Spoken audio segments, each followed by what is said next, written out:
Good morning student.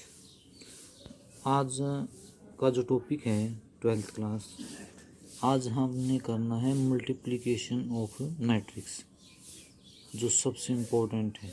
Multiplication of matrix जो पीछे हमने किया था, पीछे हमने दो चीज़ें की थी। देखो, एक हमने एडिशन किया था और एक हमने सब्ट्रैक्शन किया था। बहुत आसान था एडिशन और सब्ट्रैक्शन। इनकी कंडीशन क्या थी? देखो, दोनों की, एडिशन और सब्ट्रैक्शन की। जब आप किन्हीं भी दो मैट्रिक्सों को ऐड करते हो या सब्ट्रैक्ट करते हो, तो नंबर एक बात थी भी दोनों का ऑर्डर सेम होना चाहिए, तभी आप उसको एडिशन कर सकते हो और सब्ट्रैक्शन कर सकते हो। दूसरा, जब हम किसी भी दो मैट्रिक्सों को प्लस या माइनस करते थे, तो जो हमारा आंसर आता था वो भी सेम इसी ऑर्डर का आता था जो आपके पास पहले गिवन है। ठीक है, लेकिन जब आप मल्टीप्लिकेशन ऑफ मैट्रिक्स करते हो तो ये कंडीशन अप्लाई नहीं होती।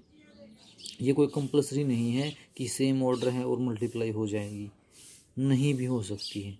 ठीक है, जैसे फॉर एग्जांपल करते हैं हम, मान लीजिए हमारे पास कोई एक ए मैट्रिक्स गिवन है,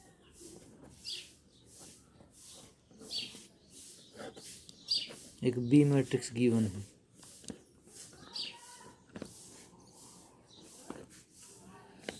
ये दो मैट्रिक्स गिवन, देखो ध्यान से। अब ए का ऑर्डर चेक करते हैं। ए का जो ऑर्डर है वो 2x3 का है, और जो बी का जो ऑर्डर है वो 3x2 का है। ठीक है, अलग अलग ऑर्डर हो गया। अब आपने ए बी फाइंड आउट करना है, ए बी निकालना है, ए बी। ठीक है, तो कैसे करना आपने? देखो, सबसे पहले आपने कंडीशन देखनी है, क्या इसकी मल्टीप्लाई होगी या नहीं होगी। ठीक है, अगर होगी तो नया ऑर्डर क्या आएगा फिर, तो इसकी कंडीशन देखते हैं। अगर आप ए बी फाइंड आउट करनी है, ए बी निकालना है, तो जो पहले आपके पास ए मैट्रिक्स आई है, जो पहले नंबर पे है, आपने उसके अंदर कॉलम चेक करने हैं, कितने कॉलम हैं, ये चेक करना कितने कॉलम हैं। जैसे ए के अंदर आपके पास 3 कॉलम है, कितने कॉलम है? 3। ठीक है, और जो पीछे जो मैट्रिक्स दी हुई है, जैसे इसमें बी दे रखी है, तो इसके अंदर आपने चेक करना है भी कितनी रो हैं, कितनी रो हैं? 3 रो हैं। अगर ये दोनों सेम आती हैं, इसका मतलब फर्स्ट जो मैट्रिक्स है उसकी तो नंबर ऑफ कॉलम, और जो सेकंड मैट्रिक्स है उसकी नंबर ऑफ रो, अगर ये इक्वल हैं तो आपकी मल्टीप्लाई होगी।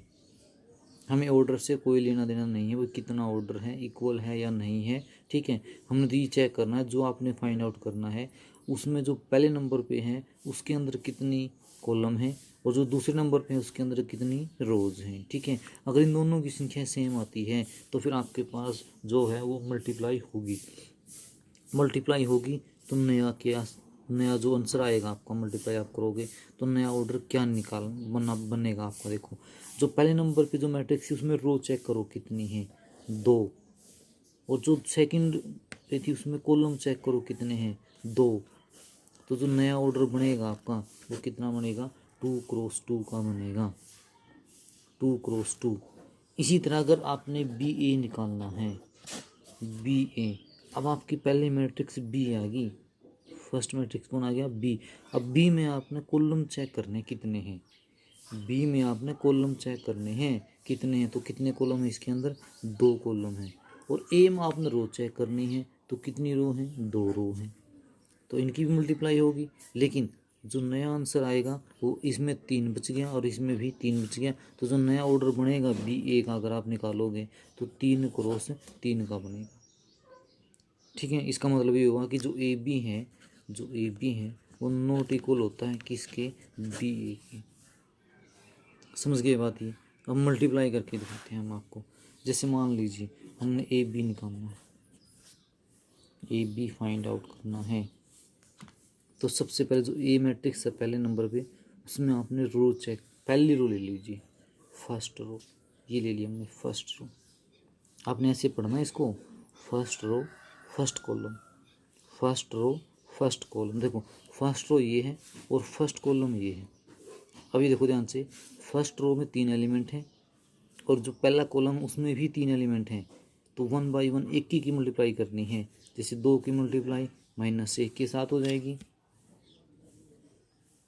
3 की मल्टीप्लाई 3 के साथ हो जाएगी, प्लस का 9 आ जाएगा, और 1 की मल्टीप्लाई प्लस 2 के साथ हो जाएगी, प्लस का 2।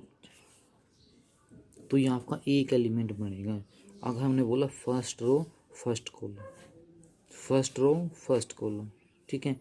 अब आपने ऐसे next first row second column, first row second column, जैसे 2 की मल्टीप्लाई फिर 2 के साथ हो जाएगी, 4 आ जाएगा, फिर 2 की मल्टीप्लाई 3 की मल्टीप्लाई 1 के साथ होगी, 3 आ जाएगा, और 1 की मल्टीप्लाई 1 के साथ होगी, 1 आ जाएगा।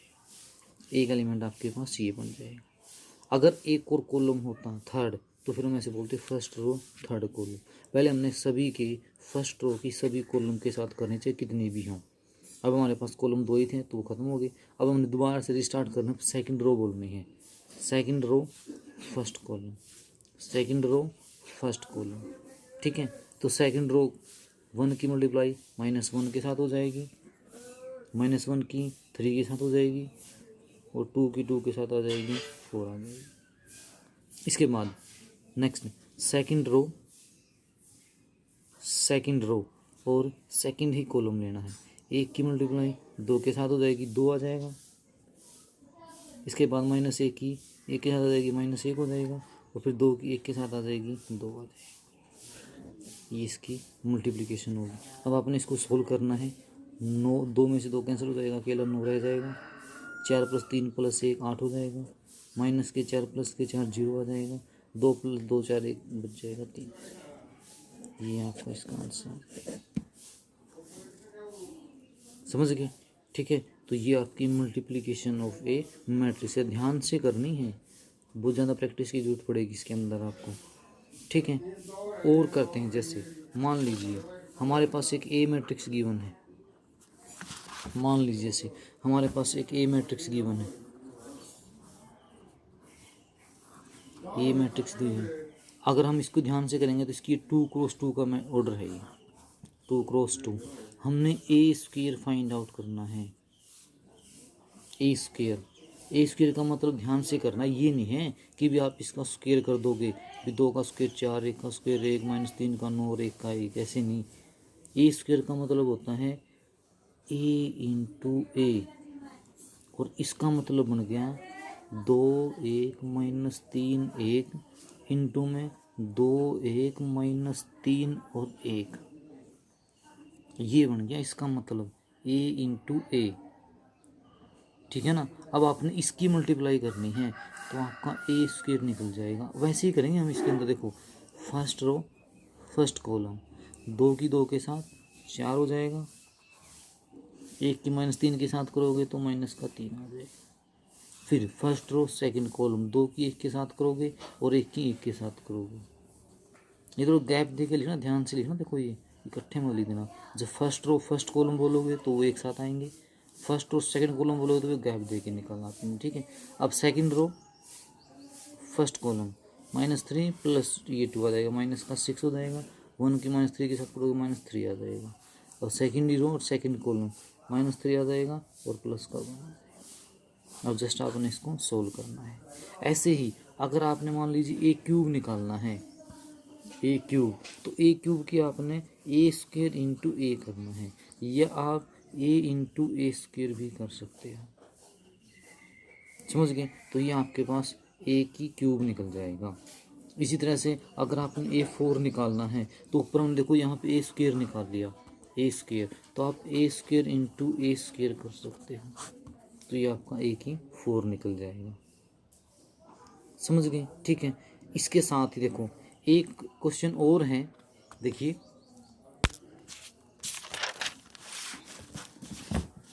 अगर आपके सामने ऐसे लिखा हुआ है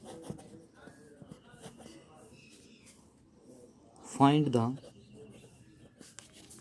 वैल्यू ऑफ, एक ऐसे लिखा हुआ है और एक ऐसे लिखा हुआ है, इन दोनों में डिफरेंस देखो क्या है, ये स्मॉल एक्स है, ये कैपिटल एक्स है। अगर इन दोनों की वैल्यू आपने निकालनी है तो ये जो एक्स है, जो स्मॉल एक्स है, ये तो एक एलिमेंट है, एलिमेंट, ये तो आपने ऊपर इसकी वैल्यू निकाली थी, भी 5 आ गई, 10 आ गई, कुछ भी आ गई। अब ये आपके पास एक्स है, कैपिटल एक्स, वैल्यू इसकी भी निकाली थी आपने। और इस एक्स की जो वैल्यू आती है वो कंप्लीट एक मैट्रिक्स होती है, क्योंकि ये मैं कैपिटल लेटर है। लेकिन अब की बार थोड़ा सा चेंज है। थोड़ा चेंज क्या है, जैसे देखो आपके पास ये निकालना, ये क्वेश्चन आ गया मान लीजिए,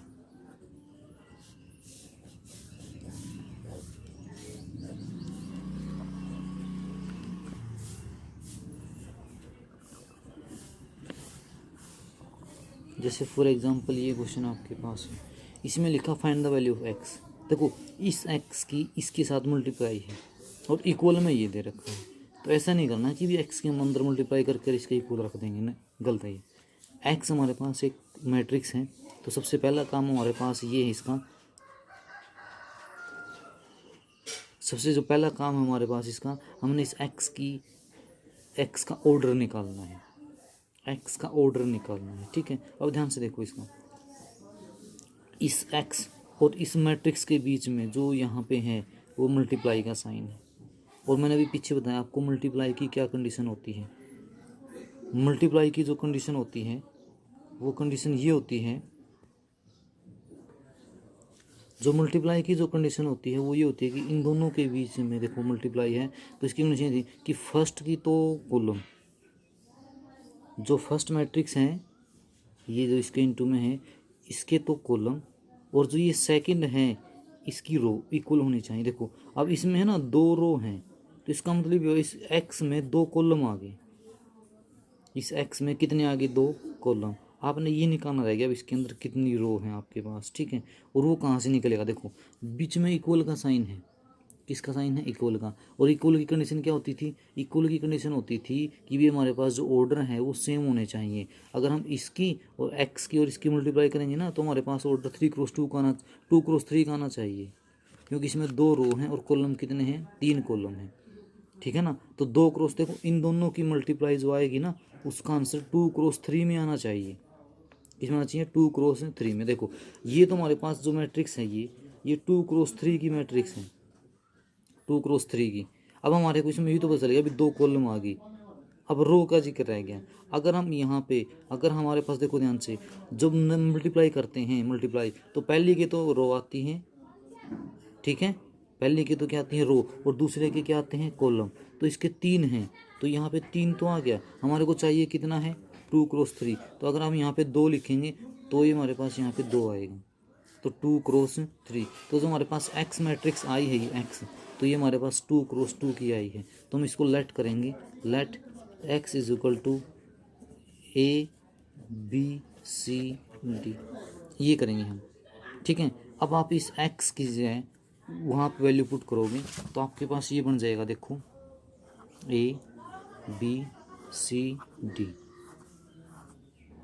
और इसके इनटू में था 1 2 3 4 5 6, और इक्वल में था माइनस के 7 माइनस के 8 माइनस का 9 2 4 6 ऐसे था।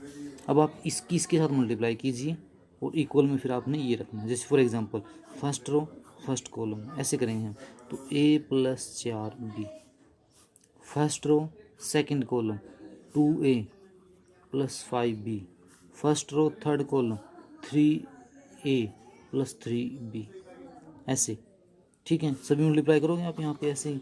अब जो A+4B है वो किसकी वो रखोगे आप, -7 के, और जो 2A+5B है वो किसके वो रखोगे, -8 के, और एलिमिनेशन मेथड से इन दोनों को सोल्व करोगे आप, तो इस तरीके से आपके पास इनकी वैल्यू सोल्व हो जाएगी।